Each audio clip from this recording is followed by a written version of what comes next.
Hello, my beautiful fragrance family. Dustin here, fragrance fan. Go ahead and do me a solid and click that like, comment, and subscribe. Don't forget to hit that bell notification, and I'm just going to keep on bringing you guys these budget-friendly fragrance reviews. That 40-ish and $100 range, and most of these are way less than that, and a good number that you can find at your local rack stores.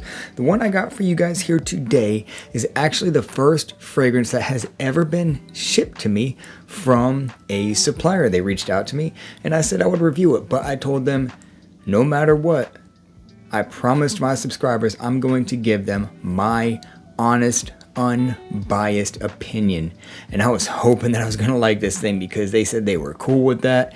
And they said that's what they liked about my channel. So stay tuned, and we're going to go ahead and dive into the world of Cupid's 2.0 pheromone infused fragrance.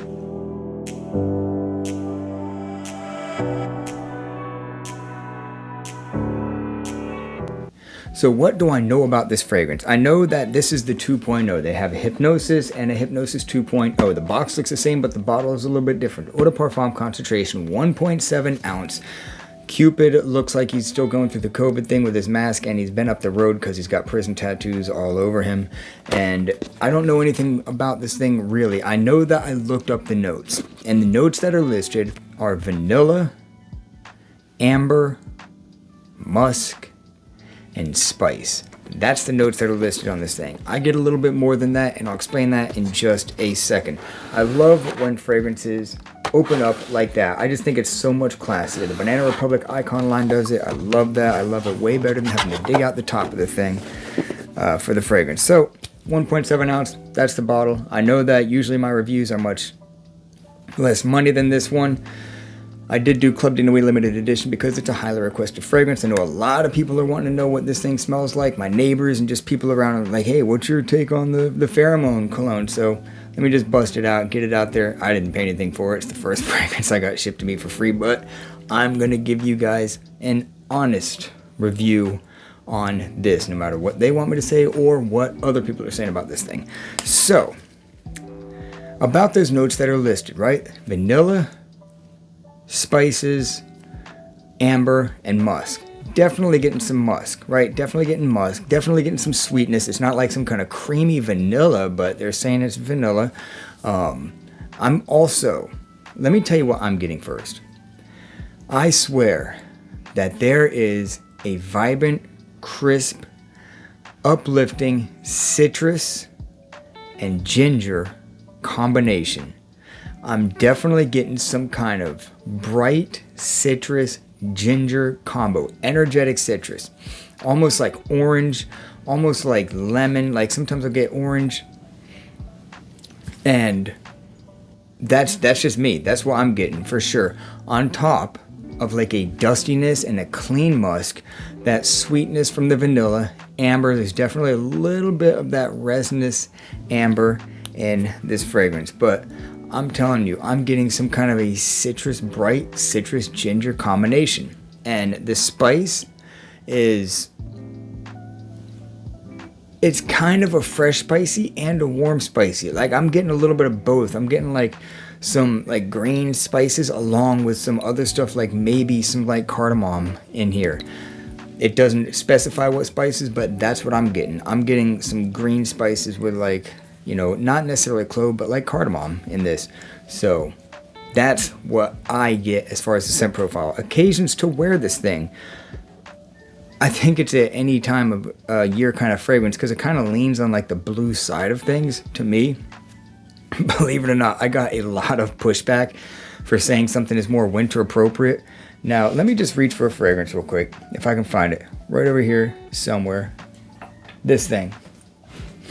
Y'all know what this one smells like? Sticky, sweet, smoky, oud, resin, sticky fragrance. I'm never going to wear this while I am trimming a tree and I'm sweating in the Florida humidity. No, sir, never. They do it in Saudi Arabia, I guess. I don't know, but no, not for me. They say it's a Western thing or something like that. I'm a believer in times and places and occasions for fragrances. That's just me. So that's a frag rant. But we're talking about this one. So the performance on this, I was actually kind of impressed because I thought that it was not going to be good performing. I had my mindset this thing's going to be like a 2 or 3 hour fragrance, but it was not. I was getting 3 solid hours of a good scent bubble before it started to become a little bit more intimate for about 2 hours, and then it started to fizzle off into a skin scent, and overall it lasted me a strong 6 hours and a little bit. So it's a strong average. It's not enough for me to bump up a notch on my overall rating, which we'll get to in a second, but it is a strong average performing fragrance. This thing is maybe just a hint more youthful than it is mature, but not necessarily. I think this thing can be enjoyed across the board. Like I said, it's an any season fragrance. It's office friendly. It's very, very, very versatile. It's a dome reach, versatile fragrance. So now that I said that, my overall rating, I'll give it a 6.5 out of 10, believe it or not. When I first sprayed it, I thought it was going to be a 6 out of 10. I was like, all right, it's pretty decent. You know, it's actually slightly better than I thought that it would smell. And it ended up being a 6.5 because as I got to wear this thing and I was experiencing the way that it would transition from one thing to another, and every now and then I would almost get like a Guess Seductive, the original Guess Seductive, like Fruity Pebble Sweetness thing here and there sometimes, and I was finding out that it's coming from somewhere on this thing. I don't know where, but it was. Maybe it's the amber or something, but it was just doing things that was kind of cool, and I was enjoying it, so I give it a 6.5. Not quite a gem. 7 out of 10 is a gem, is a must buy. This is a little bit pricey. I did get one person that said I smelled good. It was subtle, but in all fairness, I wasn't, even though I was wearing it a lot, I wasn't in a lot of places where there was people going to give compliments. The gym wasn't packed. People usually don't try to smell other people in the gym anyhow. They're minding their own business, lifting weights. The restaurant wasn't real busy or anything like that, so I just wasn't around a whole bunch of people with it. Could this garnish compliments? Sure, of course it could. It's an easy fragrance to like. Is it some kind of bona fide gem? Is it, in fact, I hate this term, a panty dropper? I doubt it. But it smells good. It does smell good. I'm not going to knock the way it smells. I enjoy the way it smells. In all honesty, this is not going to get lost in my rotation. So there's that. It's not going to get lost in my rotation. I'm going to wear it. It doesn't smell just like everything else, but it's not some kind of super unique fragrance. It kind of leans on the blue side with like a dusty, powdery thing, a little bit of sweetness. There's almost like a hint of an aquatic feel, and there's not any aquatics in it. I swear I'm getting some kind of citruses.